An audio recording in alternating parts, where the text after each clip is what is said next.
जय जिनेन्द्र सभी को। आज का टॉपिक है मनस और शरीर का संबंध, the relation between mind and body. अभी तक शरीर के बारे में हमने ज्यादा जानकारी ली नहीं है। हम माइंड के बारे में ही पढ़ रहे हैं, यानी कि हमारे मनस के बारे में ही पढ़ रहे हैं। अब ये मनस और शरीर में क्या संबंध है, ये काफी इंटरेस्टिंग है और इसी को आज हम लोग पढ़ने वाले हैं। तो हमने देखा है कि जीवन में हमारी जितनी भी घटनाएं होती है, एक्टिविटीज होती है, उसमें जब भी हम विचार करते हैं तो हमें पता चलता है कि कहीं ना कहीं हमारी शारीरिक और मानसिक क्रियाओं में बहुत ही गहरा संबंध है। हम जो सोचते हैं वो कहीं ना कहीं हो जाता है। तो चलने फिरने से लेके उठने बैठने तक या खाने पीने, जितनी भी शारीरिक क्रियाएं हैं मनुष्य की, वो हमेशा हमारी इच्छाएं यानी कि संकल्प उसे उससे संबंध होती है। तो इसी से हम बोलते हैं कि अगर आपको जैसे हमने भारतीय दर्शन में पढ़ा था, मोक्ष मोक्ष की प्राप्ति के लिए आपको कहीं ना कहीं से ये इमोशन का नियंत्रण करना पड़ता है। ऐसा बोला गया था कि आप उसको कंट्रोल करो ताकि वो आपके कर्म बंधन ना पड़े। तो जो भी हमारे सुख दुख है, हमारे स्नेह घृणा क्रोध, ये सारे भाव, ये सारे मनुष्य में होते हैं। और उसी वजह से हमारी क्रियाएं, जो क्रियाएं हमारी डेली एक्टिविटीज है, वो परिवर्तन होती रहती है। हमारी इमोशनल स्टेट की वजह से हमारी क्रियाएं यानी कि एक्टिविटीज में चेंजेस आता है। अगर हम बीमार है, माइंड हमारा सही नहीं है, तो शायद हमारी बाकी एक्टिविटीज में भी उसका प्रभाव पड़ता है। तो जो भी हमारी चिंता होती है, हमारी मानसिक जो वृत्ति होती है, उसमें शरीर की जो एफिशिएंसी है, शरीर में जो भी काम करने की क्षमता है, वो कम होती दिखती है। और इसी वजह से हमें लगता है कि हमें ये जानना बहुत जरूरी है कि हमारा शरीर और माइंड, इसमें कितना ज्यादा उसमें संबंध है। तो हमने एक चीज देखा है कि जो भी सिर पर अगर कुछ चोट लग जाए, या आप अचेत हो जाओ, या आपको क्लोरोफॉर्म का प्रयोग करा दिया जाए जिससे कि आपकी संवेदनशीलता नष्ट हो जाए, तो उस समय क्या होता है, हमारे शरीर और हमारे मनस का संबंध हमें समझ नहीं आता है। हम वहां पे एक्टिविटीज करने में समर्थ नहीं रह पाते, क्योंकि हमारी चेतना वहां पे कम हो जाती है। तो यहाँ पे देखा गया है कि साधारण रूप में भी हम यह जानते हैं कि शरीर अगर स्वस्थ एवं निरोग है, तो मस्तिष्क भी बड़ी प्रखरता से कार्य करता है। किंतु यदि हमारा शरीर में कोई भी इलनेस है, कोई भी बीमारी है, तो बहुत ज्यादा थका हुआ भी है, उसके बाद हम देखते हैं कि हमारा शरीर काम नहीं कर पाता है। तो यहाँ पे शारीरिक और मानसिक घटनाएं कहीं ना कहीं से निकट रूप में संबंध है। और यहाँ पे दार्शनिकों ने इस संबंध, जो उसमें जो संबंध है, उसके बारे में भिन्न भिन्न सिद्धांत रखे हैं। तो सिद्धांतों को हम पढ़ने वाले हैं कि उन्होंने ये माइंड एंड बॉडी के जो संबंध है, उससे रिलेटेड उन्होंने क्या जानकारी दी है, उसके रिलेटेड उन्होंने क्या तरीके बताए हैं। तो सबसे पहला जो सिद्धांत है, वो अंत क्रियावाद है, जिसको बोलते हैं हम इंट्रैक्शनिज्म। अब यहाँ पे इंट्रैक्शनिज्म और अंत क्रियावाद आपके लिए नया शब्द नहीं है, क्योंकि ये शब्द आपने पहले भी सुना है डिकार्ट्स के कंसेप्ट पढ़ते हुए। तो ये सिद्धांत जो फ्रांस के दार्शनिक है डिकार्ट, उनसे उन, उनके जो व्याख्यान है, उनकी जो फिलॉसफी है, उससे लिया गया है। तो अभी हम जानते हैं कि डेकार्ट्स जो है, वो द्वैतवाद विचारक थे। द्वैतवाद विचारक यानी जो हमारा जो पुद्गल मैटर है और मनस जो माइंड है, ये दो ही मूल मूल तत्व है, ये दो ही सब्सटेंस है। तो इस प्रकार से उन्होंने बताया कि मैटर और माइंड क्योंकि दो सब्सटेंस है, और उसमें इंटरेक्शन होता है। वो विपरीत है, मनस विपरीत है, शरीर विपरीत है, दोनों अलग अलग है। पुद्गल जो है, जो शरीर के जो नियम है उससे बंधा हुआ है, और मनस जो है वो खुद से कार्य करता है। तो देखा जाए तो कि दोनों में समानता नहीं है। और डेकार्ट के सम्मुख ये सवाल आता है कि जब दोनों तत्व विरोधी है, तो दोनों में संबंध कैसा लाया जाए, किस प्रकार से हम उसमें संबंध ला सकते हैं। तो वो उत्तर देते हैं कि यह संबंध हमारे मस्तिष्क के मध्य विद्यमान एक पीनियल नामक ग्रंथि है, जिसके आधार पर, जो कि फीट है, स्थली है, और इसके आधार पे शरीर और मनस एक दूसरे पर जो क्रिया प्रतिक्रिया है वो करते हैं। तो डेकार्ट्स कहते हैं कि शरीर मनस पर संवेदनाओं के रूप में कार्य करता है और मनस शरीर पर संकल्पों के रूप में कार्य करता है। तो इस प्रकार शरीर और मनस के अंतक्रिया यानी कि इंटरेक्शन करने के सिद्धांत को ही अंतक्रियावाद कहते हैं। तो शरीर और मनस की अंतक्रिया माने इंटरएक्शन, वो करने के सिद्धांत को ही अंतक्रियावाद यानी कि इंटरेक्शनिज्म की संज्ञा दी गई है। तो इंटरेक्शनिज्म तो शब्द बहुत क्लियर है कि जो हमारे अंदर जो घटनाएं, बाहर की जो घटनाएं हो रही है उसका असर अंदर पड़ रहा है, या अंदर में जो घटनाएं हो रही है यानी कि हमारे जो इमोशनल स्टेट में जो घटनाएं हो रही है वो बाहर पड़ रहा है। किस प्रकार के संबंध है उस पे हम आज चर्चा करने वाले हैं। ठीक है, माइंड एंड बॉडी में किस प्रकार के इंटरेक्शंस होते हैं, किस प्रकार के संबंध होते हैं। तो डेकार्ट्स बोलते हैं कि ये अंतक्रियावाद है, जो कि एक स्थल यानी कि सीट पे होता है, वो सीट को बोलते हैं पीनियल ग्लैंड। अब इसके काफी क्रिटिसिज्म है। मैम ये आपने ऑलरेडी पढ़ाया था ना, ये हाँ, ये पीनियल पढ़ाया था, ग्लैंड देन। पीनियल ग्लैंड पढ़ाया था, बट आज हमारा जो टॉपिक है वो संबंध है, शरीर और मनस का संबंध। कौन कौन से दार्शनिकों ने क्या क्या बोला है, तो ये आपका पहला है कि इंट्रैक्शनिज्म एक टर्म है जो कि डेकार्ट्स ने दिया है। उसके बाद भी और संबंध बताए हैं बाकी के फिलोसोफर्स ने, तो हम वो पढ़ने वाले। तो ये जो टॉपिक है हमारा फाइनल टॉपिक है relation of mind and body. Okay, और relation of mind and body जो वेस्टर्न फिलोसोफर्स हैं उन्होंने किस किस प्रकार की इसमें डिस्कशन किए हैं वो हम जानने वाले हैं। ओके, तो सबसे पहला जो है वो इंट्रैक्शनिज्म, अंतक्रियावाद। तो अंतक्रियावाद किन्होंने बताया है, क्या जानते हैं आप इसके बारे में? डिकार्ड्स ने बताया है। क्या बताया है? ये अंतक्रियावाद होता है, कैसे होता है? दोनों विपरीत है बट स्टिल वो उसमें एक दूसरे से इंट्रैक्शंस करते हैं, और इंट्रैक्शन एक ग्रंथि जो कि पीनियल ग्लैंड है वहां पे होता है। तो यहाँ पे क्रिटिसिज्म किया गया है। सबसे बड़ी कठिनाई इस सिद्धांत की ये है कि शरीर और मनस दोनों विरोधी द्रव्य है, दोनों में जो प्रतिक्रिया है वो अलग अलग है। तो जब दोनों की एक्टिविटीज अलग है तो उसमें संबंध कैसे हो सकता है?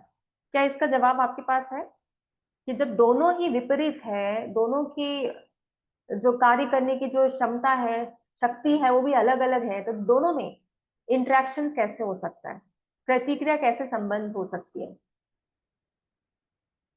तो यहाँ पे देखिए, यहाँ पे बताया गया है कि कारण यह है कि पारस्परिक क्रिया प्रतिक्रिया के लिए गुणात्मक सादृश्य होना आवश्यक है, जिसका शरीर और मनस में नितांत अभाव है। यानी कि क्वालिटेटिव लाइकनेस, दोनों में जो क्वालिटी है ना वो क्वालिटी सिमिलर होती है। जो शरीर जो सोचता है वैसी जो माइंड जो सोचता है वैसा हमारा शरीर कार्य करती है, यानी कि क्वालिटी इसमें सिमिलर है। बाकी चीजें विपरीत है, कार्य करने की जो एक्टिविटीज है वो विपरीत है, बट उनमें जो क्वालिटीज है, जैसे कि अभी मेरा माइंड सोचेगा कि मुझे यहाँ पे कोई डिवाइस है या यहाँ पे पेन है वो मुझे उठाना है, और अल्टीमेटली मेरा हाथ शरीर क्या कर रहा है, वो अल्टीमेटली वो उठा रहा है। तो इस प्रकार का इंटरेक्शन हो रहा है और इसमें मेरे को ज्यादा सोचने की जरूरत भी नहीं पड़ रही है। ये क्वालिटी है, जो मैंने सोचा वैसा ही एक्टिविटी शरीर के द्वारा किया गया। तो ये जो सवाल था कि इसमें विपरीत होने के बाद बावजूद संबंध कैसे हो रहा है, ये हो रहा है क्वालिटेटिव लाइकनेस की वजह से, यानी कि गुणात्मक सादृश्य की वजह से। अब इसमें दूसरी कठिनाई यह आती है कि जो माइंड है वो अप्रसारित एवं निराकार तत्व है, वह मस्तिष्क के एक विशेष स्थल पर कैसे रह सकता है? ये कठिनाई जो है ये स्पिनोजा और बाकी के जो फिलोसोफर्स जैसे कि ह्यूम ह्यूम ने इसमें रेस किया था, क्वेश्चन किया था कि एक ही जगह पे कैसे इसका इंटरेक्शन हो सकता है पीनियल ग्लैंड में। तो शायद यहाँ पे जो उनका डिकार्ड्स का तर्क रहा है वो कहीं ना कहीं से बाकी के दार्शनिकों के लिए उतना अच्छा नहीं रहा है, और इसी वजह से इन्होंने इस थ्योरी को फिर से नई तरीके से देखने की कोशिश की है। ठीक है, तो ये दूसरा क्रिटिसिज्म था। तीसरा क्रिटिसिज्म है कि अंत क्रिया का सिद्धांत विज्ञान के शक्ति संरक्षण के नियम के विरुद्ध है। इस सिद्धांत के अनुसार संवेदनों में एक वाइब्रेशन होती है, वाइब्रेशन होती है, और वाइब्रेशन होने के कारण जो हमारी जो मानसिक शक्ति है उसमें कहीं ना कहीं से चेंजेस आते हैं। तो मतलब कहने का मतलब ये है कि जो भी जो एक्टिविटीज हो रही है, जो भी हम देख रहे हैं, जो भी हम समझ रहे हैं, वो मानसिक शक्ति जो है उसको एब्जॉर्ब करती है। आसपास की जो भी चीजें हो रही है, वो मानसिक शक्ति उस वाइब्रेशन को एब्जॉर्ब करती है, और वो वाइब्रेशन का असर हमारी मानसिक क्रियाओं पे पड़ता है। और जब मानसिक क्रियाओं पे उसका प्रभाव पड़ता है, तो देखा गया है कि जो भौतिक क्रियाएं हैं, भौतिक शक्ति भी उससे कहीं ना कहीं उसमें असर दिखाती है। तो यहाँ पे ये शक्ति जो है, एनर्जी ट्रांसफर कैसे हो रहा है, हमारी माइंड पे जो शक्ति एब्जॉर्ब हो रही है, जैसे होता है ना पॉजिटिव स्टेट, हम अगर कोई अच्छी जगह पे जा रहे हैं, पॉजिटिव स्टेट माइंड एब्जॉर्ब कर रहा है, तो हमारे बॉडी को भी अल्टीमेटली अच्छा लगने लगता है, राइट। अब वही हम कोई नेगेटिव जगह चले गए, जेल चले गए, और वहां पे हमने देखा लोगों को, पीड़ित लोगों को देखा या उनकी सफरिंग्स देखी, तो अल्टीमेटली हमारे अंदर भी वैसी संवेदनाएं बनती है। तो ये एनर्जी ट्रांसफर यानी शक्ति किस प्रकार से ट्रांसफर होती है, क्या ये वो सीट से हो रही है जो पीनल ग्लैंड है, या इसका कोई और तरीका है? यहाँ पे हम क्वालिटी लाइकनेस भी नहीं समझा सकते। क्वालिटी लाइकनेस जो हमने गुणात्मक जो व्याख्या दी थी, वो भी हम यहाँ पे नहीं ले सकते। तो इसके अनुसार ये शक्ति, भौतिक शक्ति और मानसिक शक्ति, ये दोनों के संबंध में किस प्रकार के नियम लागू हो सकते हैं, तो ये भी एक चैलेंज है। ये समझना, एनर्जी ट्रांसफर को समझना भी एक चैलेंज है, ठीक है। तो अब इसी के लिए, इसको ही समझने के लिए, तीन चैलेंजेस को समझने के लिए और भी कौन से सिद्धांत है, हम उसको देखते हैं। तो यहाँ पे जो दूसरा सिद्धांत है, वो है ओकेशनलिज्म। यहाँ पे डिकार्ड्स की अंतक्रियावाद में काफी चैलेंजेस आए, काफी सारी प्रॉब्लम्स आई, और उसको, प्रॉब्लम को सॉल्व करने के लिए काफी फिलोसोफर्स ने अलग अलग सिद्धांत दिए। तो ये सिद्धांत है ओकेशनलिज्म। ओकेशनलिज्म इस सिद्धांत के अनुसार शरीर और मनस विरुद्ध धर्मी होने के कारण एक दूसरे पर क्रिया प्रतिक्रिया नहीं कर सकते, किंतु फिर भी दोनों में संवादित यानी कि करस्पॉन्डेंस है, और इस संवादिता का कारण ईश्वर है। दोनों में जो संबंध हो रहे हैं, उसका कारण है ईश्वर। ये ओकेशनलिज्म की थ्योरी बोलता है। तो ईश्वर किसी एक से परिवर्तन होने पर दूसरे में भी उसी प्रकार के परिवर्तन उत्पन्न कर देता है। किसी एक में परिवर्तन अगर हो रहा है, कॉज एंड इफेक्ट की थ्योरी कैसे होती है, किसी एक में अगर परिवर्तन होता है, तो देखा गया है कि दूसरे में भी वो परिवर्तन दिखने लगता है। शरीर में अगर चोट लगती है, तो माइंड में भी कहीं ना कहीं तकलीफ होती है। शरीर में कुछ परिवर्तन होता है, तो ईश्वर उन्हीं के अनुरूप मनस में भी वही संवित्तियां यानी कि सेंसेशंस उत्पन्न करती है। तो जब माइंड में इच्छाएं तथा संकल्प उत्पन्न होते हैं, तो ईश्वर उन्हीं के संवाद यानी करस्पॉन्डेंस में शरीर में वो गति उत्पन्न कर देता है। तो ये भी थोड़ा सा आपको लग रहा होगा कि ओकेशनलिज्म माने कि हम तो सारा जो कारण है वो ईश्वर को दे दिए हैं, जितनी भी रीजंस है वो हम ईश्वर को दे दिए, तो क्या ये भी सच है? बट इसका भी आलोचना है, इसका भी क्रिटिसिज्म है। क्या आप में से कोई बता सकता है कि इसका क्या क्रिटिसिज्म हो सकता है? अगर हमने सब कुछ जो भी संबंध हो रहे हैं माइंड और बॉडी के बीच में, उसका कारण अगर ईश्वर को बता दिया कि ईश्वर की वजह से हो रहा है, तो इसमें क्या चैलेंजेस आ सकते हैं? No free will. तो जी, बिल्कुल, वेरी गुड। और कुछ? बोला सिमर जी ने। सिमर जी ने बोला कि फ्री विल नहीं होगा, यानी कि हम अपनी इच्छा अनुसार कोई चीजें नहीं कर पाएंगे। हम्म। यस। मैम नो कंट्रोल, ईश्वर तो नो किसी का बुरा या कुछ ऐसा करेगा, हम तो बुरे भी काम कर सकते हैं, ईश्वर थोड़ी ना हाँ, बुरा। बिल्कुल। तो तो देखा गया है कि ये साइंटिफिक नियमों के विरुद्ध है। वैज्ञानिक व्याख्या इस चीज को बिल्कुल भी नहीं मानेंगी, ये सिद्धांत को, कि जो भी कारण हमारे शरीर में हो रहा है या हमारे मन में हो रहा है, उसका रीजन ईश्वर है, ऐसा वो बिल्कुल नहीं मानेगी। प्रतिक्षण हमारे अंदर जो परिवर्तन हो रहा है, परिवर्तन जो है उसको हम ईश्वर, उसका रीजन नहीं बता सकते, क्योंकि ये नॉन साइंटिफिक है। तो ईश्वर एक यंत्र मात्र है, ओनली यंत्र मात्र बन के रह जाएगा, मतलब एक मशीन बन के रह जाएगा, जो कि वो कार्य कर रहा है। हमारे अंदर जो भी परिवर्तन हो रहा है उसका वो कारण है, तो हम बोलेंगे कि वो मशीन है। मशीन को जैसे बटन ऑफ कर दिया, वो अपना काम करता है। बटन ऑन कर दिया, बटन वो काम करता है, ऑफ कर दिया, बंद कर दिया, तो इस प्रकार से वो मशीन हो जाएगा। तो ईश्वर क्या मशीन है? ईश्वर मशीन नहीं है। तो साइंटिफिक रीजन के तौर पे ये चीज को भी माना नहीं गया है। ठीक है, तो ये पहला मैंने सिद्धांत बोला इंट्रैक्शनिज्म, जो कि माइंड एंड बॉडी के संबंध को बताते हैं। दूसरा मैंने बोला ओकेशनलिज्म, जिसका जो ईश्वर है वो ये सारे जो इंट्रैक्शन हो रहे हैं माइंड एंड बॉडी उसका कारण है। अब इसमें एक एग्जांपल भी दिया गया है, जैसे ये बोलते हैं कि जैसे कोई घड़ी है, ठीक है, कोई घड़ी में अगर हमने चाबी दे दिया तो घड़ी कंटिन्यूसली चलती रहेगी, है ना, जब तक आपने उसको स्टॉप किया घड़ी हमेशा चलती रहेगी। तो वैसे ही ईश्वर ने भी यहाँ पे सबने चाबी भर के रखा है, और वो चाबी की वजह से हम हमारे अंदर प्रतिक्रिया हो रही है, माइंड एंड बॉडी में प्रतिक्रिया हो रही है, ईश्वर की वजह से ये हो रही है। तो ये मशीन वाला जो फैक्ट है वो कहीं ना कहीं से कॉन्ट्ररी लग रहा है, साइंटिफिक नहीं लग रहा है, और इसको एक्सेप्ट करना भी काफी चैलेंजिंग है। अब तीसरा हम देखते हैं, तीसरा जो है वो है समानांतरवाद, पैरेललिज्म। अब पैरेललिज्म ये जो कंसेप्ट है इनको बताया है डच दार्शनिक स्पिनोजा ने। स्पिनोजा के बारे में आपने कितनी पढ़ाई की है, कितना जानते हैं आप स्पिनोजा के बारे में? उन्होंने कौन से कितने तत्व को स्वीकारा है, यानी द्रव्य को स्वीकारा है? एक ईश्वर, मोनोइज्म। हाँ, बट प्रकृति यानी कि नेचर को ही उन्होंने माना है। बट अब ये देखते हैं कि समानांतरवाद में, हाँ, वो जो एक जो मानते हैं वो प्रकृति है या ईश्वर है? ईश्वर प्रकृति का ही रूप है, ऐसा होगा। ओके।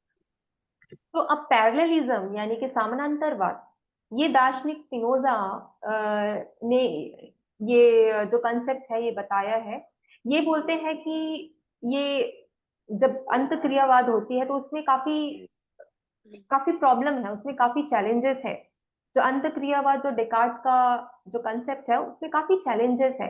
उन्होंने इस बात पर बल दिया है कि यदि शरीर और मनस दो मूलत भिन्न तत्व है तो उनमें अंत क्रिया होना संभव नहीं हो सकता, यानी कि ये चैलेंजेस उन्होंने रखी। और उन्होंने समानांतरवाद के सिद्धांत का प्रतिपादन किया, तो इसलिए उन्होंने समानांतरवाद बताया, यानी कि पैरेललिज्म बताया।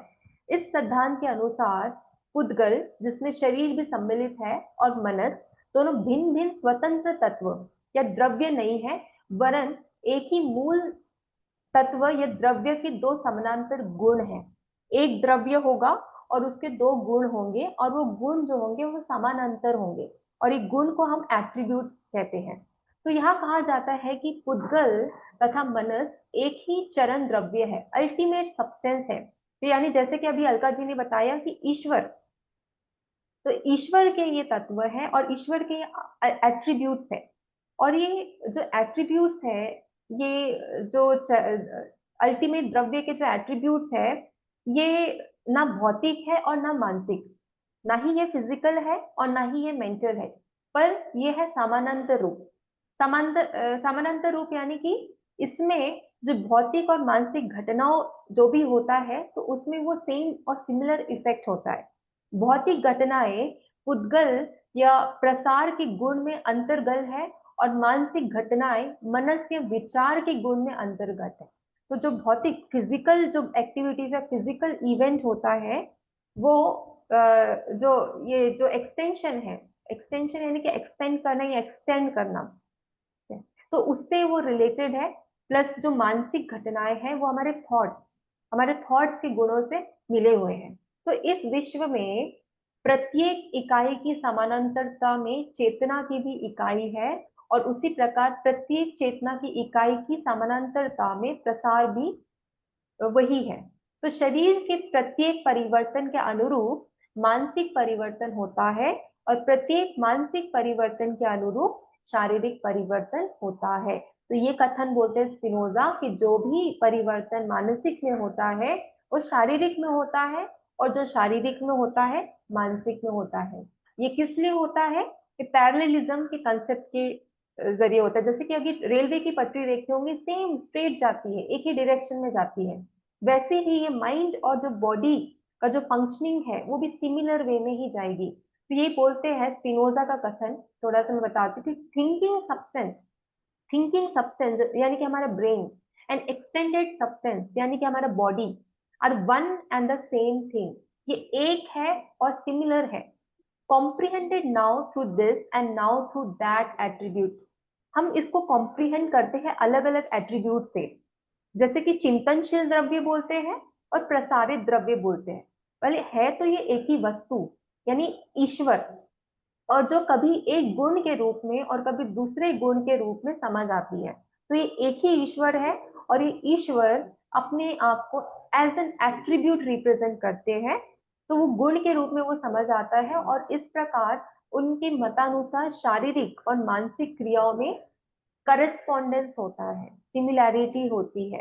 तो स्पिनोजा ने समानांतरवाद के विचार रखे हैं, और समानांतरवाद में जो पैरेललिज्म की थ्योरी है, इसको अगर समझे हमें तो ये पता चलता है कि ये काफी हद तक सच भी है कि जो माइंड में क्रियाएं होती है वो बॉडी में असर दिखाती है।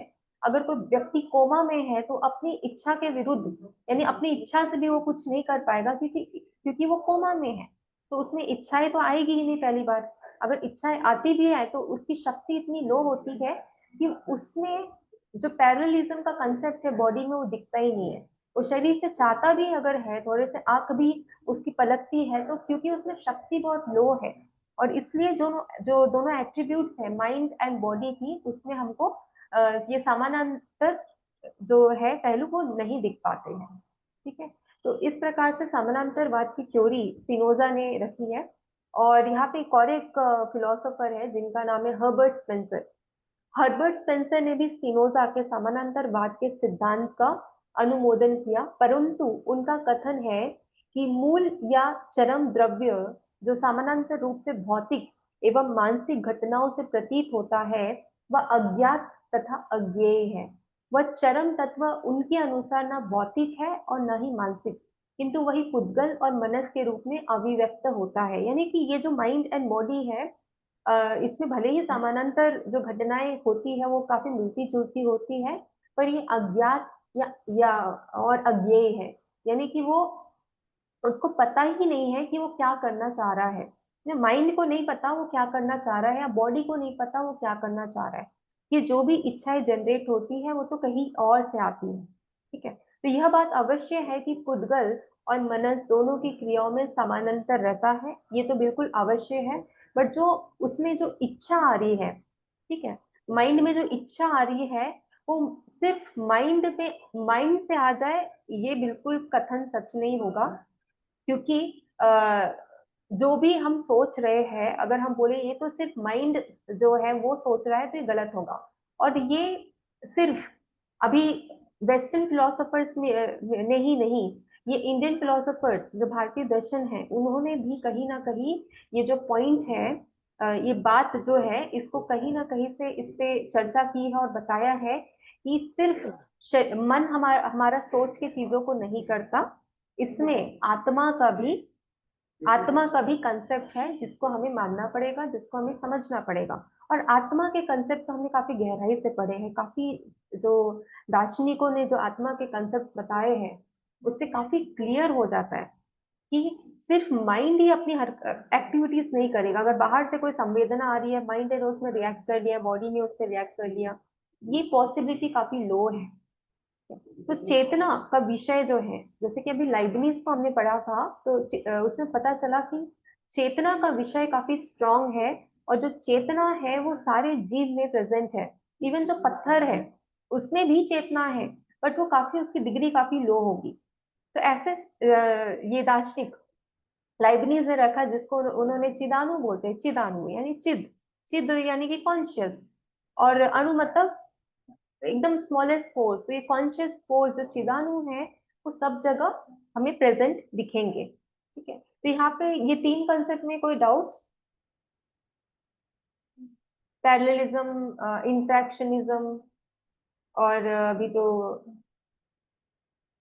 इसमें कहीं किसी को डाउट आ रहा है, पैरेललिज्म, ओकेशनलिज्म एंड इंट्रैक्शनिज्म में,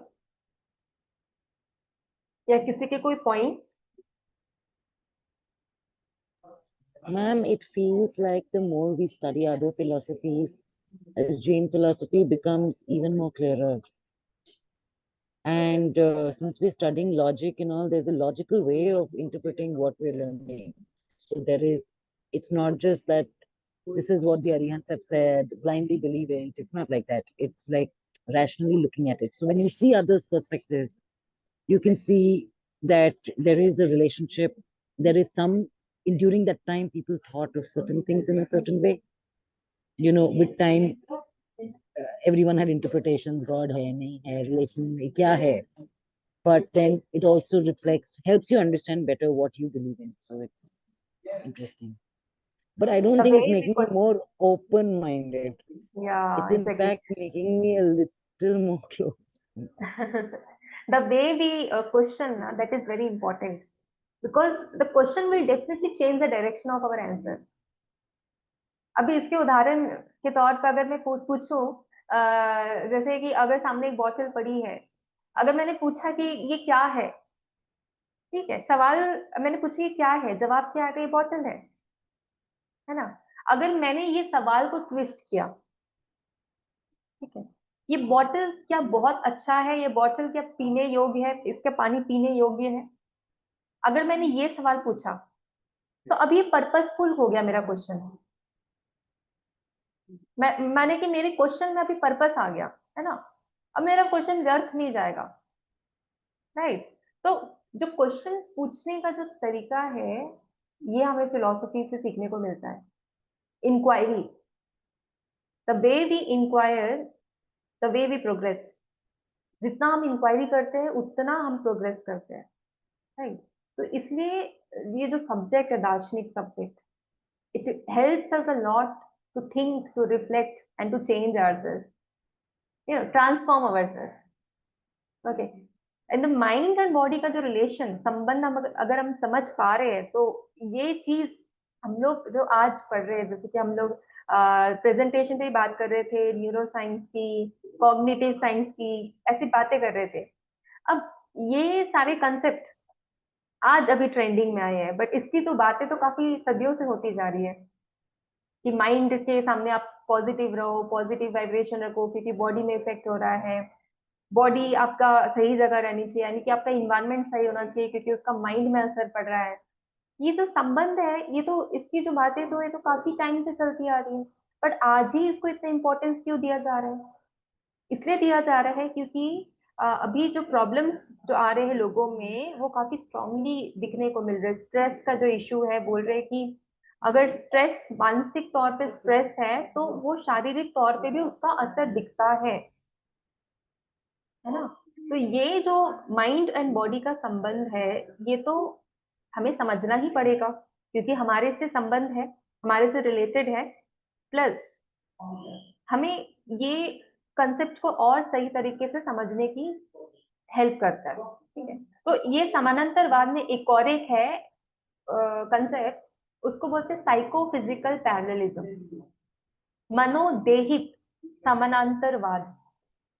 अब कुछ मनोवैज्ञानिक यानी कि साइकोलॉजिस्ट की बात की जा रही है, जैसे कि स्टाउट, उन्होंने बताया है कि मस्तिष्क यानी नर्वस सिस्टम, जो ब्रेन का जो नर्वस सिस्टम है, वहां पे जो अवस्थाएं है, वो मानसिक अवस्थाएं में कोई कार्य कारण संबंध नहीं है, केवल इतना ही है कि दोनों अवस्थाएं साथ साथ घटित होती है। यानी कि दोनों अवस्थाएं साथ साथ घटित होती है, सभी प्रकार की मस्तिष्क की क्रियाओं के साथ मानसिक क्रियाएं अवश्य होती है। एक वो एक के बिना दूसरा घटित हो ही नहीं सकता। यानी कि अगर आपको चोट लगती है, तो उसी समय आपका रिएक्शन होता है, उसी समय आपको दर्द महसूस होता है। तो इस प्रकार की ये व्याख्या देते हैं, ये साइकोलॉजिस्ट स्टाउट बोलते हैं, ये समय का असर है, कि उस समय हमारी जो अवस्था थी, मेंटल अवस्था थी, वही हमारे बॉडी में दिखती है। और ये सच भी हो सकती है, क्योंकि जो जहां तक जो सुसाइडल केसेस जो आए हैं, उनका जो रिएक्शन रहा है, यानी कि जो सुसाइड का जो रिएक्शन रहा है, वो उस टाइम पे हुआ है जब उनका जो स्ट्रेस लेवल बहुत हाई रहा है, मेंटल प्रेशर बहुत हाई रहा है, ठीक है। तो उसी समय उनका वो बॉडी रिएक्शन देखने को मिला है। अगर उनका मेंटल रिएक्शन कहीं भी थोड़ा सा भी लो होता, यानी कि पॉजिटिविटी उसमें थोड़ी रहती, तो वो एक्शन नहीं लेते। राइट, बराबर है? कहीं लग रहा है या मैं गलत हूं तो भी बता सकते हो। थोड़ा सा भी अगर उनको कोई पॉजिटिव गाइडलाइंस दे दे उस समय पे, जब उनकी माइंड की स्टेट अच्छी नहीं है, अगर कोई आके बोल दे कि आप ऐसा नहीं करो because there is so much thing to live in life, right, उस समय शायद अगर थोड़ा भी परिवर्तन हो जाए दिमाग में, मानसिकता में, तो वो एक्शन उस पर्सन के द्वारा नहीं लिया जाएगा। तो यहाँ पे जो स्टाउट बोल रहे हैं कि जो माइंड एंड बॉडी की एक जो मिनट अवस्था मैम। है। मैम अभी एक बॉम्बे में कल ही हम्म, बताया न्यूज में कि बॉम्बे में एक पर्सन जो पता नहीं कोई टीचर वगैरह थे, तो उन्होंने 100 स्टूडेंट्स को पढ़ा, मतलब 6-7 दिनों से उनकी प्लानिंग चल रही थी कि उनको वेब सीरीज में ऑडिशन ले रहे थे वो, और फिर बाद में उन्होंने कुछ 20 लोगों को हॉस्टेज बना लिया कल कि मेरी मांग पूरी करो अदरवाइज मैं खत्म कर दूंगा। तो ये 6-7 दिन से जब प्लानिंग चल रही है उनकी, तो उनका क्या था, स्ट्रेस लेवल ज्यादा था या क्या था? और फिर बाद में पुलिस ने सबको मतलब कर दिया क्लियर, और उनको फिर उनकी डेथ हो गई, हम्म, कहीं न्यूज में था। तो उनका एक्चुअली वो 7 दिन से पहले से प्लानिंग कर रहे थे, फिर 7 दिन से ऑडिशन ले रहे थे, कोई पर्पस नहीं था, कोई वेब सीरीज नहीं बना रहे थे, बट हम्म। उनका प्लानिंग वो चल रहा था। तो कि वो स्ट्रेस लेवल था उनका। हाँ, स्ट्रेस लेवल तो था ना, तो मानसिकता थी। स्ट्रेस लेवल तो मैं नहीं मैं क्या बोल, मतलब इसमें एग्जैक्टली स्ट्रेस लेवल था या इसमें क्लेवर माइंड था, ये नहीं बता सकते, क्योंकि कुछ लोग क्लेवर भी होते हैं। स्ट्रेस तो अलग एक होता है ना। तो इसका मुझे तो उस केस का ज्यादा आइडिया नहीं है। बट अगर हाँ मानसिकता में कुछ ये कुछ एक्टिविटीज चल रही है, तो वो आपके एक्शन में दिखेगा और उसी समय दिखेगा ना। हम्म अगर बहुत ज्यादा है मानसिकता में, बहुत ज्यादा स्ट्रेस लेवल या तो कोई भी एक्टिविटीज बहुत हाई है, और तो उसका असर उसी समय शरीर में दिखेगा, शरीर के एक्शन में दिखेगा। ठीक है, तो इस हम्म। प्रकार की व्याख्या स्टाउट यानी कि जो मनोवैज्ञानिक है वो देते हैं कि साइकोफिजिकल पैरेललिज्म है। मानसिकता में जो चीजें चल रही है, वो शारीरिक क्रियाओं में भी उसकी जो फेनोमेना है वो दिखेंगी। ठीक है। अब ये जो टाइम है, इन्होंने टाइम का जो संकेत दिया है, वो time as a present as a future भी हो सकता है। जहां तक मुझे लगता है कि एज अ प्रेजेंट एकदम इमीडिएट रिएक्शन नहीं भी दिखा, तो in upcoming future, nearest future में उसका रिएक्शन देखना पॉसिबल है। तो इन्होंने बस ये जो बताया कि साथ साथ घटित होती है, इसको हमें समझना है। जो साथ साथ घटित हो रही है, वो कितने साथ, यानी कि कितने क्लोजर वे में घटित हो रही है, एकदम नियरेस्ट में या थोड़ा टाइम लेके वो घटित हो रही है। बट इतना क्लियर है कि दोनों अवस्थाएं जो हो रही है, वो समय को ध्यान में रख के ही वो घटित हो रही है। तो क्रिमिनल साइकोलॉजिस्ट के बारे में तो मैंने उतना ज्यादा पढ़ा नहीं है, बट जहां तक टीवी सीरीज में देखा है, यही देखा है कि उनकी जो मानसिकता होती है, जो प्लानिंग होती है, वो कोई ना कोई इवेंट एक्टिविटीज के द्वारा और स्ट्रांगली वो बढ़ती जाती है। ठीक है, किसी की में घृणा है और या किसी से बदला लेने की जो भावना है, वो कोई ना कोई घटना स्वरूप ही उसमें वो मानसिकता आने लगती है। तो ये तो मेरा ऑब्जर्वेशन है, आप लोग का भी कुछ हो सकता है इससे रिलेटेड ऑब्जर्वेशन, इस समानांतर को समझने के लिए। ठीक है। अब एक थ्योरी है। अब इसमें आलोचना करते हैं। पहले तो स्पिनोजा के समानांतरवाद के सिद्धांत में एक आलोचना है, कुछ दोष इसमें पाया गया है। तो इसका क्या दोष है वो देखते हैं कि स्पिनोजा कहते हैं कि जहां कहीं प्रसार है वही विचार भी है, और जहां कहीं विचार है वही प्रसार भी है। परंतु वैज्ञानिक वैज्ञानिक जो नॉलेज है, उसमें पता चलता है कि चेतना अत्यंत जटिल स्नानुमंडल से पाई जाती है, अविकसित पुद्गल में नहीं। केवल स्नायु मंडल से युक्त जीवित शरीर में ही हम इसे देख सकते हैं। लोहा और पाषाण या जो भी नॉन लिविंग वस्तु है उसमें नहीं देख सकते हैं। तो यहाँ पे साइंटिफिकली बताया गया है कि जो जो इंटरेक्शन हो रहा है, संबंध जो हो रहा है माइंड एंड बॉडी का, वो जो है, जो नॉन विकसित पुद्गल है, यानी कि जो मैटर में लाइफ नहीं है, जो लिविंग नहीं है, उसमें नहीं दिखता है। जहाँ पे चेतना है उसमें ही इंटरेक्शन दिखता है। तो स्पिनोजा का समानांतरवाद में यही बताया है कि तो फिर ईश्वर जो है, तो सर्वव्यापी जो ईश्वर है, वो जो ये जो माइंड बॉडी का जो इंटरेक्शन हो रहा है, ये जो करेस्पॉन्डेंस थ्योरी बता रहे हैं, अगर ईश्वर इसका वजह है, ईश्वर इसका कारण है, तो क्यों नहीं ये कारण बाकी की भी वस्तु में दिखता है ना, बाकी के भी चीजों में दिखता है। जैसे अगर चेतना पत्थर में थोड़ी सी भी है, थोड़ी सी भी चेतना है, तो क्यों नहीं पत्थर अपनी इच्छा के अनुसार मूव हो जाता है। ऐसा तो आज तक देखने को नहीं मिला है कि पत्थर अपनी इच्छा के अनुसार मूव हो रहा है। या तो कोई बाहर से फोर्स आता है ना, या तो वो खुद ब खुद उसके अंदर जो जो अणु है वो टूटते जाते तो वो टूट जाता है ना। तो ईश्वर का यहाँ पे क्या रोल है, तो इस पे क्रिटिसिज्म आया है। और दूसरा ये है कि समानांतरवाद का दूसरा दोष यह है कि यह मनस के समुचित महत्व को स्वीकार नहीं करता। वास्तविकता यह है कि मनस शरीर के समानांतर नहीं कहा जा सकता, माइंड एंड बॉडी को समानांतर नहीं कहा जा सकता। मनस स्पष्ट रूप से शरीर की अपेक्षा उच्चतर एवं श्रेष्ठतर है। यह शरीर को नियंत्रित तथा संचालित करता है और इसे स्वतंत्रता प्राप्त है और इसमें उपक्रम करने की क्षमता है। यानी कि दोनों को समानांतर नहीं कहा जा सकता, क्योंकि कभी कभी होता है कि इंसान फिजिकली चैलेंज्ड होता है, बट उसका जब अगर मन इतना स्ट्रांग है, तो वो जो फिजिकल जो भी वीकनेस है उसको भी वो कॉन्क्योर कर लेता है, उससे भी वो आगे निकल पाता है। इसका इसका वजह तो सिर्फ इतना ही है कि सिर्फ बॉडी और माइंड को अगर हम समानांतर बोलेंगे तो वो इंसान ऐसा नहीं कर पाता। तो ये एक चैलेंज दिया गया है समानांतरवाद के विषय में। और समानांतरवाद के विषय में और भी चैलेंजेस है, जैसा कि इसको समझ पाना, शक्ति के रूप में हम समझ सकते हैं कि जो माइंड की शक्ति है वो बॉडी की शक्ति से काफी अलग होती है। जो योगी होते हैं, जो तपस्या करते हैं, उनकी माइंड की शक्ति इतनी स्ट्रांग होती है कि जितने भी फिजिकल बैरियर्स आ जाए, वीकनेस आ जाए, वो उसको कॉन्क्यूर कर लेते हैं और अपनी जो तपस्या है उसको पूरी कर लेते हैं। तो समानांतरवाद की थ्योरी कहीं ना कहीं से हमें गलत या मतलब एकदम ही सही महसूस नहीं दिखती है। तो स्पिनोजा की थ्योरी हमने अभी देखी, समानांतरवाद, पैरेललिज्म की थ्योरी, शायद ये सुनने में दिखने में काफी लगेगा कि काफी क्लियर आइडियाज है, काफी और काफी मतलब पॉसिबल आइडियाज भी हैं।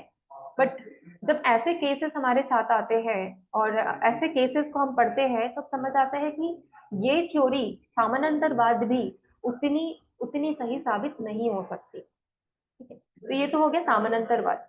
अब इसके बाद स्पिनोजा की थ्योरी, डेकार्ट्स की थ्योरी, ये बहुत इंपॉर्टेंट है, लाइबनिज की थ्योरी।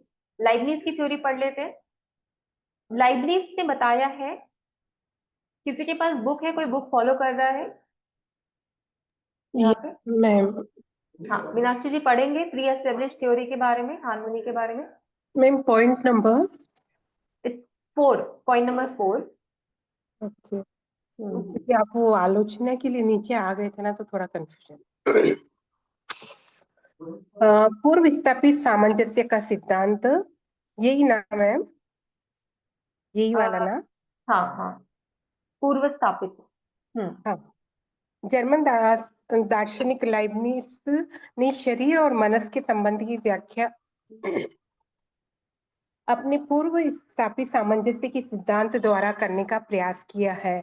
लाइबनिज का कथन है कि ईश्वर ने सृष्टि के प्रारंभ में ही शरीर और मन के बीच एक ऐसा सामंजस्य स्थापित कर दिया है कि वे दोनों सदैव एक दूसरे के अनुकूल कार्य करते हैं और उनकी इस अनुकूलता में ईश्वर के निरंतर हस्तक्षेप की आवश्यकता नहीं होती है। यद्यपि शरीर और मनस एक दूसरे से स्वतंत्र है और उनमें परस्पर क्रिया प्रतिक्रिया नहीं होती, तथापि उनमें ईश्वर द्वारा पूर्व स्थापित संवादिता है। अपनी बात को स्पष्ट करने के हेतु वह दो ऐसी घड़ियों का उदाहरण देते हैं जिन्हें निर्माण करने के पश्चात घड़ी साज ने उन दोनों में एक ही समय कर दिया, और जो बिना घड़ी साज के सतत हस्तक्षेप के और बिना एक दूसरे को प्रभावित किए एक ही समय देती रहती है।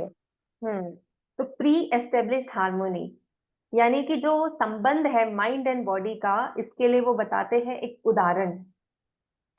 उदाहरण के तौर पे एक दो घड़ी है, दोनों घड़ी में एक ही समय सेट कर दिया गया और समय बीतता गया बट वो दोनों घड़ी एक ही समय दिखाती है। अगर 2 बज रहा है तो दोनों घड़ी 2 दिखाएंगी, 4 बज रहा है तो दोनों घड़ी 4 दिखाएंगी। उसी प्रकार से जो हमारा माइंड बॉडी का जो संबंध है वो प्री एस्टेब्लिश्ड है, पहले से ही बता दिया गया है कि जो शरीर और मनस में जो संबंध है वो एक दूसरे के अनुकूल ही कार्य करेंगे, और वही अनुकूलता ईश्वर के द्वारा बताया गया है कि ईश्वर ने यह अनुकूलता जो है सेट कर दी गई है। दोनों स्वतंत्र है, जैसे दोनों अलग अलग घड़ी स्वतंत्र होती है, वैसे शरीर और माइंड वो दोनों भी स्वतंत्र हैं। पर स्वतंत्रता होने के बाद भी दोनों में जो क्रियाएं हो रही है वो ईश्वर द्वारा पूर्व स्थापित क्रियाएं है, और इसी से ये स्पष्ट होता है कि दोनों का कार्य जो होता है वो एक दूसरे के संबंध के रूप में ही होता है। तो यहाँ पे इन्होंने प्री एस्टेब्लिश की पूर्व स्थापित जो सिद्धांत बताए हैं, इससे क्लियर हो जाता है कि जो संबंध है कि एक दूसरे के अनुकूल जो कार्य करने का संबंध है वो कहीं ना कहीं ईश्वर के ही हस्तक्षेप से हुई है। तो ये हो गया प्री एस्टेब्लिश्ड हार्मनी। अब इसकी भी आलोचना है, आलोचना देख लेते हैं। पढ़ू मैम। हाँ जी। आलोचकों का कहना है कि पूर्व स्थापित सामंजस्य के सिद्धांत का मुख्य दोष वही है जो यथावसरवाद के सिद्धांत का है। इसका यह गुण अवश्य कहा जा सकता है, इसमें प्राकल्पना का लाघव है। यथा अवसरवाद शारीरिक और मानसिक घटनाओं की संवादिता में सतत ईश्वर हस्तक्षेप का प्रतिपादन करता है। इस प्रकार सतत अति प्राकृत घटना का समर्थन करता है, परंतु पूर्व स्थापित सामंजस्य का सिद्धांत केवल एक ही बार अति प्राकृत घटना की कल्पना करता है, क्योंकि उसके अनुसार केवल सृष्टि के आरंभ में ईश्वर शरीर और मनस के मध्य सामंजस्य कर देता है, तदुपरांत उसे ईश्वर से किसी प्रकार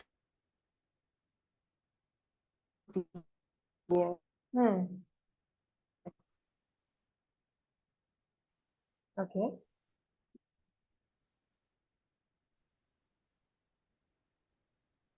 हाँ, तो प्री एस्टेब्लिश्ड हार्मोनी के अनुसार इसका मतलब क्या हुआ, पहले प्री एस्टेब्लिश्ड हार्मोनी के अनुसार मेरी आवाज आ रही है आपको? मेरा नेटवर्क सही है? क्या आ रही है मैम? मीनाक्षी जी की नहीं आ रही है। ओके, मीनाक्षी जी का थोड़ा नेटवर्क इशू है। तो अभी प्री एस्टेब्लिश हार्मोनी के अनुसार आप क्या समझते हैं कि पहले से ही जो दोनों लेवल की जो घटनाएं हैं वो ईश्वर ने सेट करके रखी है। जो भी इसके बीच में जो संबंध होना है शरीर और ईश्वर के बीच में, शरीर और माइंड के बीच में, वो जो संपर्क है और वो पहले से स्थापित कर दिया गया है। तब ये पहले से जब स्थापित हो गया है तो मतलब ईश्वर हस्तक्षेप नहीं करेगा। अगर जैसे घड़ी अगर रुक गई, बैटरी रुक गई, खत्म हो गई, एक घड़ी रुक गई, दूसरी घड़ी नहीं चल रही है, ठीक है, तो इस पर अब ईश्वर नहीं आएगा। बट देखा गया है कि कभी कभी एक घड़ी रुक जाने के बाद भी वो फिर से चलना शुरू कर देती है, या आपने उसमें बैटरी लगा दिया तो उसमें फिर से वो एक्टिविटी शुरू होने लगती है ना। तो यहाँ पे क्या हम इसको मिरेकल बोलेंगे, या बोलेंगे कि ये ईश्वर फिर से आ गए? अगर ईश्वर फिर से आ गए उसको सेट करने के लिए, तो प्री एस्टेब्लिश्ड हार्मोनी का जो कंसेप्ट है वो तो रॉन्ग हो जाएगा, क्योंकि प्री एस्टेब्लिश्ड हार्मोनी के अनुसार ईश्वर ने जो संबंध है माइंड और बॉडी के बीच में वो सेट करके अब वो इसमें हस्तक्षेप नहीं करेंगे। तो कहीं ना कहीं ये क्रिटिसिज्म से हम माइंड एंड बॉडी की जो संबंध है इसको कहीं ना कहीं से एक्सेप्ट नहीं कर सकते। दूसरा जो चैलेंज है वो ये कठिनाई है कि शरीर और मनस दोनों चिदनुओं से बनी है। इतना तो लाइब्रेरी से बताया, और ये काफी काफी अच्छे तरह से बताया है। अलका जी ने इनको प्रेजेंटेशन दिया था इसमें कि चिदनुओं से बनी है, और ये चिदनु आत्म अंतर्विष्ट सत्ताएं यानी कि सेल्फ कंटेन्ड इंटाइटीज है, स्पिरिचुअल इंटाइटीज है, जो एक दूसरे पर क्रिया प्रतिक्रिया नहीं कर सकती। तो लाइब्निज के अनुसार ईश्वर चिदणुओं का भी चिदणु है। तब प्रश्न उपस्थित होता है, चिदणुओं का भी चिदणु मतलब मोनैड्स ऑफ मोनैड्स, ठीक है। तो ईश्वर भी मोनैड्स ऑफ मोनैड्स है। तो ईश्वर जब मोनैड्स ऑफ मोनैड्स है, तब प्रश्न उपस्थित ये होता है कि शरीर और मनस के चिदणुओं पर कैसे क्रिया कर सकता है, और उनमें परस्पर परस्पर सामंजस्य कैसे स्थापित हो सकता है। जब ईश्वर भी मोनैड्स ऑफ मोनैड्स है, तो ईश्वर दूसरे मोनैड्स को कैसे इफेक्ट कर सकता है? क्योंकि जब लाइबनीज ने मोनैड्स का डेफिनेशन बताया, मोनैड्स के बारे में बताया, तो उन्होंने ये बोला कि ये आत्म अंतर्विष्ट सत्ताएं हैं, यानी कि सेल्फ कंटेन्ड इंटाइटीज, जो कि एक दूसरे पर क्रिया प्रतिक्रिया नहीं कर सकती। तो जब ईश्वर भी खुद एक मोनैड है, तो दूसरे मोनैड पे वो प्रतिक्रिया कैसे कर रहा है, किस प्रकार से स्थापित कर रहा है? तो ये भी एक पॉसिबिलिटी नहीं है। तो ईश्वर की सत्ता कैसे मान ले? तो जो बताया गया है लाइबनीज के ही बताए गए कंसेप्ट से उनकी आलोचना कर दी गई यहाँ पे, और इसको भी मानना काफी डिफिकल्ट हो गया कि जो माइंड एंड बॉडी का रिलेशन है वो प्री एस्टेब्लिश हार्मोनी के बेसिस पे है। तो ये भी थोड़ा सा डिफिकल्ट है। तो अभी तक जितने भी आपने अभी संबंध पढ़े, उसमें से कौन से संबंध आपको लग रहे हैं कि यही होंगे माइंड एंड बॉडी के रिलेशन के कारण? कोई भी अभी तक जो थ्योरी पढ़े उसमें कोई सेटिस्फेक्शन मिला आपको? पैरेललिज्म पढ़ा, इंट्रैक्शनिज्म पढ़ा, प्री एस्टेब्लिश्ड हार्मनी पढ़ा, इवन ऑकेशनलिज्म भी पढ़ा, कहीं भी आपको लग रहा है कि ये सेटिस्फाइड थ्योरी है, ये थ्योरी पे हम रिलाई कर सकते हैं माइंड एंड बॉडी को समझने के लिए? कोई बोलेगा इसके बारे में? कहीं भी आपको लग रहा है कि ये 100% ट्रूथ है और इसमें हम, हाँ अलका जी बताइए। क्या मैम? हाँ मैं बोल रही थी कि अभी हमने जो इतनी सारी थ्योरीज पढ़ी माइंड एंड बॉडी की जो रिलेशन है उसको समझाने के लिए, interactionism, parallelism, then pre established harmony. Pre established harmony तो आपने ही एक्सप्लेन किया था, राइट? हाँ, तो इसमें से कोई भी थ्योरी आपको लग रही 100% रिलायबल, जिसको समझ के हम माइंड एंड बॉडी के तो थोड़ा रिलेशन? बहुत मतलब मेरे हिसाब से जो मुझे समझ में आया ना, लाइबनीज का जो माइंड एंड बॉडी का था, that I felt okay, it has some logic, valid हो सकता है। और जो स्पिनोजा का एकत्व था ना कि ईश्वर एक, जो उन्होंने ईश्वर को माना है, हाँ, तो इन दो तो आप ये थियरी। बताइए कि ये आपको लाइबनीज का जो थ्योरी है, आप बोल रहे हो कि वैलिड मुझे लगा थोड़ा सा, तो आप ये थोड़ा एक्सप्लेन करेंगे कि क्यों आपको वैलिड लगा जो ये माइंड एंड बॉडी का साइंटिफिकली रिलेशन? अगर हम देखने जाए ना मैम, जैसे हम बोलते हैं कि our left part of the brain controls right part of the body and right brain controls the left, so somewhere I feel scientifically also that is proven. Hmm तो उसी हिसाब से जैसे माइंड के अकॉर्डिंगली ही बॉडी फंक्शन करती है, हम्म तो उस कॉन्सेप्ट के हिसाब से आई फेल्ट कि that has some valid knowledge. Okay. But ये बोलते हैं कि गॉड जो है, जो गॉड तो मोनैड्स ऑफ मोनैड्स है ना, ये तो आपने ही बताया था, हाँ गॉड जो है मोनैड्स ऑफ मोनैड्स है। तो गॉड हाँ जो है वो प्री एस्टेब्लिश्ड हार्मनी सेटअप कर रहे हैं, और उसके वजह से बाकी के जो भी मोनैड्स है, चिदानु है, वो अपनी प्रतिक्रिया करते हैं। बट गॉड ये कैसे कर सकता है? गॉड तो खुद मोनैड्स है ना, मोनैड्स ऑफ मोनैड्स है, वो सुपर मोनैड्स है। करेक्ट। हम्म तो सुपर मोनाज है इसीलिए तो वो कर सकते हैं मैम। बट सुपर बट मोनैड्स की डेफिनेशन क्या थी, आप थोड़ा बताएंगे? मोनैड्स की डेफिनेशन क्या थी? कि वो दूसरे मोनैड्स में इफेक्ट नहीं कर सकते, वो बस इंटरेक्ट करते through an open window, window के करेक्ट थ्रू वो इंटरेक्ट करते हैं, बट वो दूसरों पे इफेक्ट नहीं कर सकते। तो करेक्ट। जब गॉड भी एक मोनाड है, तो दूसरे मोनाड में कैसे वो इफेक्ट कर रहे हैं? उनकी जो रिलेशन है माइंड बॉडी की, उसको कैसे वो प्रभाव कर रहे हैं? या मे बी उनके हिसाब से जैसे मोनाड ऐसा हो गया, जैसे हम बोलते हैं ना आत्मा सब में है, हम्म तो मोनाड को I think instead of taking it as a part of a द्रव्य आत्मा के रूप में ले सकते थे, तो हम्म शायद वो कॉन्सेप्ट फिर और ज्यादा वैलिड हो जाता। हाँ, हो सकता है, पॉसिबिलिटी है। ठीक है, तो अभी एक लास्ट कंसेप्ट पढ़ते हैं, लास्ट थ्योरी, शायद देखते हैं इससे थोड़ा सेटिस्फेक्शन मिले हमें। वैसे तो काफी थ्योरीज है, ओके, बट हम नहीं बता सकते किसमें हम 100% सेटिस्फाइड होंगे। तो ये जो थ्योरी है वो एपीफेनोमेनलिज्म जिसको बोलते हैं, ठीक है, एपीफेनोमेनलिज्म। अब इसको समझते हैं पहले ये क्या होता है। तो भौतिकवादी दार्शनिक, भौतिकवादी जो फिजिकलिज्म को बिलीव करते हैं, वो दार्शनिक मनस और शरीर का संबंध बताते हुए कहते हैं कि मनस मस्तिष्क की क्रियाओं से उत्पन्न होने वाली एक आनुषंगिक उत्पत्ति है, यानी कि बाई प्रोडक्ट है। जो माइंड है, जो माइंड है वो एक्चुअल में जैसे हम माइंड को समझ रहे वो नहीं है। माइंड बाई प्रोडक्ट है। किसका बाई प्रोडक्ट है? जो ब्रेन में हो रही एक्टिविटीज है उसका बाई प्रोडक्ट माइंड है। तो जिस प्रकार एक यंत्र के पुर्जों के पारस्परिक संघर्षण से अग्नि की चिंगारियां उत्पन्न हो जाती है, जैसे अगर दो यंत्र को आपने रब किया तो चिंगारी उत्पन्न होती है, उसी प्रकार मस्तिष्क के परमाणुओं के पारस्परिक जो स्पर्श है, जो मस्तिष्क में जो एक्टिविटीज हो रही है उसमें जो स्पर्श हो रहा है, उससे भी कुछ प्रकाश रश्मियां यानी कि कुछ एनर्जीज उत्पन्न हो जाती है, और वही चेतना यानी कि मनस कहलाती है। तो जो माइंड है वो, जैसे हम बोल रहे हैं कि माइंड एंड बॉडी का रिलेशन हो रहा है, ऐसा कुछ है ही नहीं। माइंड तो एक बाई प्रोडक्ट है। तो ये विचारक मनस की प्रभावशीलता को अस्वीकार करते हैं। जैसे अभी मैंने एक कंसेप्ट में बताया था कि माइंड में कभी कभी एकदम हाई एनर्जी फॉर्म होता है, जो तपस्या करते हैं उनके मन में ऐसा एनर्जी फॉर्म होता है जिससे कि वो अपनी फिजिकल बॉडी को भी कंट्रोल कर लेते हैं। बट यहाँ पे एपिफेनोमेनलिस्ट का कहना है कि हमारे मन में तो ऐसी कोई प्रभावशीलता या कुछ एनर्जीज डेवलप होगी, ये हम स्वीकार ही नहीं करेंगे, क्योंकि ये एनर्जीज, ये जो माइंड है, ये बाई प्रोडक्ट है ब्रेन की एक्टिविटीज का। तो यहाँ पे ये घोषित करते हैं कि मनस शरीर की क्रियाओं को किसी भी प्रकार प्रभावित नहीं कर सकता, क्योंकि माइंड जैसी कोई चीज होती ही नहीं है। माइंड सिर्फ एक रिएक्शन है, एक बाई प्रोडक्ट है, जो कि हमारी ब्रेन एक्टिविटीज में जो चीजें हो रही है उसका।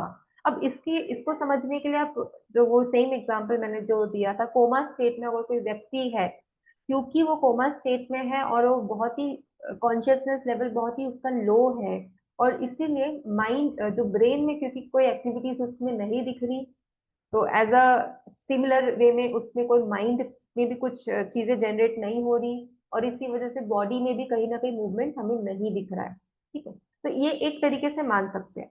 पर दूसरे तरीके से अगर हम बोले, दूसरे तरीके से हम इसको समझाए, तो कुछ अगर उसका कोई परिजनक या कोई फैमिली मेंबर अगर उसके सामने बैठा है, वो उसको बार बार उसको याद दिलाने की कोशिश करता है कि हमारा रिलेशन है, तुम खड़े हो सकते हो, तुम कर सकते हो, ऐसा कुछ मोटिवेशनल बातें करने की कोशिश करता है, तो वो पर्सन कहीं ना कहीं कोई रिएक्शन दिखाने योग्य हो जाता है। तो इस संबंध को अगर हम देखें तो फिर ये जो बाई प्रोडक्ट का जो कंसेप्ट है, mind as a by product, वो कहीं ना कहीं रॉन्ग हो जाता है, क्योंकि अगर वो व्यक्ति का प्रभाव उसके मन में नहीं पड़ रहा है तो फिर कहाँ पड़ रहा है? दिमाग तो एक फिजिकल है, फिजिकल ऑर्गन है। फिजिकल ऑर्गन में मेंटल चीजों का प्रभाव कैसे पड़ सकता है? ठीक है, कोई इंसान कुछ बोल रहा है वो तो मेंटल हो गया ना, तो मेंटल चीजों का प्रभाव फिजिकल ऑर्गन में कैसे हो सकता है? तो ये एक प्रकार का आलोचना है।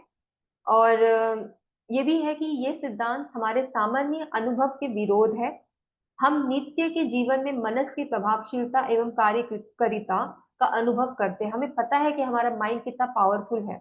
हमारा अनुभव बताता है कि निश्चित रूप से मनस शरीर पर नियंत्रण कर सकता है और करता भी है, जैसे कि मैंने अभी आपको एग्जांपल दिया। तो हम सर्वदा देखते हैं कि मनस शारीरिक क्रियाओं का निर्देशन अथवा संचालन करता है। इस सबसे यह भी स्पष्ट होता है कि शरीर की अपेक्षा मनस एक उच्चतर तत्व है, अतः हम इसे शरीर के अनुचंगिक उत्पत्ति मात्र नहीं कह सकते, हम इसको सिर्फ बाई प्रोडक्ट नहीं कह सकते। तो ये हो गया एपिफेनोमेनलिज्म और उसका आलोचना। ठीक है, यहाँ तक आपको पूरा क्लियर है जो जो थ्योरीज हमने पढ़े? कोई एक रिवाइज बता सकता है रिविज शॉर्ट में कि हमने कौन कौन सी थ्योरी पढ़ी है और उसमें क्या क्या पढ़ा है? शॉर्ट में कोई बोलेगा?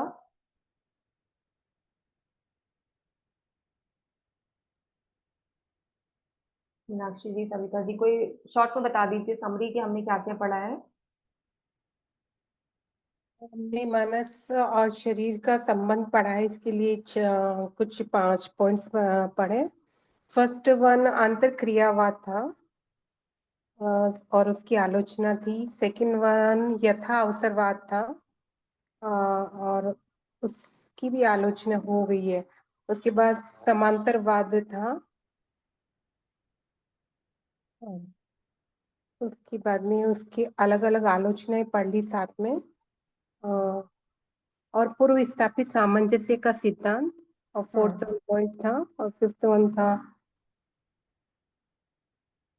एपिफेनोमेनलिज्म। उपोत्पादनवाद। हम्म उपोत्पादन उपोत्पादन मीन्स उपोत्पादनवाद। As a by product. तो यस पहला जो सिद्धांत था इंट्रैक्शनिज्म। तो ये इंट्रैक्शनिज्म क्या था? आंसर जो अभी उन्होंने बोला, सॉरी बिकॉज मैं थोड़ा लेट ज्वाइन की थी आज, तो ये पूरा माइंड एंड बॉडी का रिलेशन है। हाँ, ये माइंड एंड बॉडी का रिलेशन के संबंध में थ्योरीज है, तो तो वो थ्योरीज हमने आज पढ़ी है। ठीक है, ये भी उसी मटेरियल में है मैम जो आपने शेयर किया, वो हाँ 20 हाँ, पेजेस उसमें ही है, उसमें ही है। ओके। कल तो भेजा था ना, अभी मैंने आपको, उसी में है पेज हाँ नंबर 188 188 अभी रिसेंट में है 4.188 है। पेज नंबर, ठीक हाँ। ठीक, थैंक यू। ओके, तो जो भी हमने थ्योरीज पढ़ी, इंट्रैक्शनिज्म डेकार्ट्स की थ्योरी थी। माइंड एंड बॉडी इंटरेक्ट करते हैं, कहाँ पे इंटरेक्ट करते हैं ये भी हमने देखा। उसके बाद हमने देखा ओकेशनलिज्म। ओकेशनलिज्म के अनुसार, यहाँ पे एक फिलोसोफर है मेल ब्रांच करके, ठीक है, उनके अनुसार जो माइंड एंड बॉडी जो विरुद्ध है बट फिर भी वो एक दूसरे के साथ संबंध नहीं कर सकते, वो जो संबंध है वो ईश्वर के द्वारा है। इस प्रकार के जो सेंसेशंस माइंड एंड बॉडी में आते हैं वो ईश्वर के द्वारा है, वो ओकेशनलिज्म बताते हैं। फिर हमने पैरेललिज्म देखा। पैरेललिज्म में हमने देखा कि ये जो स्पिनोजा का बताते हैं कि जो माइंड एंड बॉडी ये है वो एट्रीब्यूट्स है, वो ईश्वर के ही एट्रीब्यूट्स है। तो उसमें जो समानांतरवाद है वो हमें सिर्फ दिखाई देता है बट असल में वो एक ही है, ये स्पिनोजा का कहना है। फिर उसके बाद हमने देखा उसके बाद समानांतरवाद के बाद आया प्री एस्टेब्लिश हार्मोनी लाइबनिज का, जो कि बोलते हैं कि जो भी माइंड एंड बॉडी में एक्टिविटीज हो रहा है वो पहले से ही गॉड के द्वारा सेट कर दिया गया है। ओके, एंड उसके बाद जो लास्ट पॉइंट देखा वो देखा एपीफेनोमेनलिज्म का, जिसका मतलब है कि जो माइंड है एज सच कुछ होता ही नहीं है, वो सिर्फ और सिर्फ जो हमारे जो मस्तिष्क में जो एक्टिविटीज हो रही है, वाइब्रेशन हो रहा है, उसका बाई प्रोडक्ट है। ये हो गया एपिफेनोमेनलिज्म। तो माइंड एंड बॉडी के रिलेशन को समझाने के लिए 5 थ्योरी है। एक फाइनल थ्योरी हम लोग देख लेते हैं, लास्ट थ्योरी, ताकि हमें थोड़ा सेटिस्फेक्शन तो मिलना चाहिए ना माइंड एंड बॉडी का जब रिलेशन पढ़ रहे हैं तो ये जो है आध्यात्मवाद है, मनसवाद, आइडियलिज्म और मेंटलिज्म। तो अभी भौतिकवादियों के एकदम विपरीत आध्यात्मिकवादियों का दृष्टिकोण है। आध्यात्मिकवादी दार्शनिकों का कथन है कि विश्व की मूल सत्ता केवल आत्मा या मनस है। संपूर्ण जड़ जगत जिसमें हमारा शरीर भी सम्मिलित है, इसी आत्मा या मनस के द्वारा अभिव्यक्ति है अथवा इसी में एक आभास है। तो मनस की मुख्य सत्ता होने से शारीरिक क्रियाओं पर इसकी प्रभावशीलता स्वतः ही सिद्ध हो जाती है। तो यहाँ पे जो मेंटलिज्म, आध्यात्मिकवाद, तो इन्होंने आत्मा का कंसेप्ट भी ले आया है ताकि हम माइंड एंड बॉडी रिलेशन को और अच्छे तरीके से समझा सके। और हालांकि जैसे कि सब में कोई ना कोई क्रिटिसिज्म है, यहाँ भी काफी आलोचना है शरीर और मानस के संबंध में। बहुत सारे आलोचना है, उनका कहना है कि जिस प्रकार भौतिकवादी मनस को नहीं मानते हैं शरीर में ये संबंध को समझाने के लिए, वैसे जो आध्यात्मिकवादी दर्शन है वो भी शरीर को मनस की अभिव्यक्ति मात्र बताकर इस समस्या को पूर्ववत उलझा हुआ ही छोड़ देते हैं। तो जैसे भौतिकवादी भी ये जो प्रॉब्लम है माइंड बॉडी का, इसको समझाने में फेल हो जाते हैं या समर्थ नहीं रह पाते, उसी प्रकार से जो आत्मवादी है, जो भौतिकवादी नहीं है, वो भी कहीं ना कहीं ये कंसेप्ट को सिर्फ जो रिलेशन है, संबंध को सिर्फ आत्मा का ही अभिव्यक्ति बता के इसको छोड़ देते हैं। तो अनुभव या ज्ञान के उद्देश्य के लिए ज्ञाता एवं व्ययी अर्थात मनस एवं पुद्गलों दोनों की ही आवश्यकता है, और दोनों में से किसी एक की भी स्वतंत्र सत्ता न मानने से मन की समुचित व्याख्या को ही व्याख्या की ही नहीं जा सकती। दोनों को अगर हम जब तक स्वतंत्र नहीं मानेंगे तब तक हम माइंड एंड बॉडी की व्याख्या नहीं कर सकते। तो यहाँ पे conclusion, as a concluding remark, दोनों को एज एन इंडिपेंडेंट मानना इम्पोर्टेंट है, और इंडिपेंडेंट मानते हुए भी उसमें जो संबंध है, रिलेशन है, उसको समझना जरूरी है। तो ये जो थ्योरिस्ट है उन्होंने क्या बात रखी मैंने आपको वो बताया, और उसमें क्रिटिसिज्म क्या है ये भी बताया, और क्रिटिसिज्म के साथ साथ हम इसको किस दृष्टि से आगे देख सकते हैं ये भी मैंने आपको बताया, ताकि आप भी कुछ सोच सको माइंड एंड बॉडी के बारे में, और ये जो रिलेशन है उसके बीच में संबंध है वो किस प्रकार के हैं और वो कैसे स्थापित रह पाते हैं, उसके बारे में आप अपने ओपिनियन शेयर कर सको। ठीक है, तो यहाँ तक किसी को कोई डाउट? No ma'am. ओके, तो ये माइंड एंड बॉडी का जो रिलेशन था उसको हम ओवर करते हैं, फिनिश करते हैं। अभी नेक्स्ट जो क्लास है उसके लिए मेरे पास आपके लिए दो ऑप्शन है। फर्स्ट ऑप्शन कि या तो लाइबनिज का टॉपिक एक बार ले ले, या तो सेकंड ऑप्शन ये है कि रिवीजन शुरू करें, क्योंकि लाइबनिज ऑलरेडी अलका जी ने काफी अच्छे से बताया है। तो आप लोग ही मुझे बताइए कि, और वो रिकॉर्डिंग भी मैंने डाल दिया है तो आप रिकॉर्डिंग रेफर कर सकते हैं। ठीक है, तो आप लोग मुझे बताइए कि नेक्स्ट क्लास कैसे करनी है, रिवीजन शुरू करना है? स्टार्ट कर दीजिए, रिवीजन कर दीजिए मैम। ठीक है, चलेगा। ओके, तो फिर नेक्स्ट क्लास से वी विल स्टार्ट खुल रिवीजन। गई है मैम, रिवीजन का अलका नाम जी लेके उनकी नींद खुल गई है ma'am. Alka ji, thank you so much, एक टॉपिक आपने कवर कर दिया है ना। नहीं, थोड़ा उल्टा अच्छा लगता है मैम, बोर नहीं होते। मेन क्या, I actually didn't attend those western philosophers properly, तो वो लाइबनिज का पढ़ने की वजह से मैंने क्या, वो डेकार्ट वो स्टार्टिंग में सर एक बार पढ़ लिया पूरा, so I wanted to take up that. बढ़िया है फिर तो। ठीक है, तो फिर हम नेक्स्ट क्लास से रिवीजन ही शुरू करते हैं, यानी मंडे से रिवीजन हम स्टार्ट करेंगे। ठीक है, okay ma'am. Okay, all right, तो हम खत्म करते हैं आज की क्लास। हाँ मैम, एक बार ओके, क्वेश्चन शेयर कर देना ना मैम, हाँ मैं रिवीजन आपको शेयर में। कर देती हूँ। हाँ, ताकि आप ओके, बताना ना, बट हम लोग समझ जाएंगे आप कौन सा एक्सप्लेन कर रहे हैं। ठीक है, ओके, थैंक यू, जय जिनेंद्र। जय जय जिनेंद्र। जिनेंद्र।